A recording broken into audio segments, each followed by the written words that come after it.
చిత్తూరు జిల్లా చంద్రగిరిలో హింసాత్మక ఘటనలతో పోలీసులు అలర్ట్ అయ్యారు. సమస్యాత్మక కేంద్రాలను గుర్తించి ఇళ్ళు, దుకాణాలలో మారణాయుధాలు నేరాలకు ఉపయోగించే వస్తువులను గుర్తించేందుకు సోదాలు చేపట్టారు.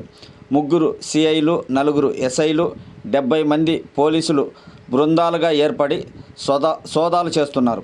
రెచ్చగొట్టు వ్యాఖ్యలు చేస్తే కఠిన చర్యలు తీసుకుంటామని పోలీసులు హెచ్చరికలు జారీ చేశారు.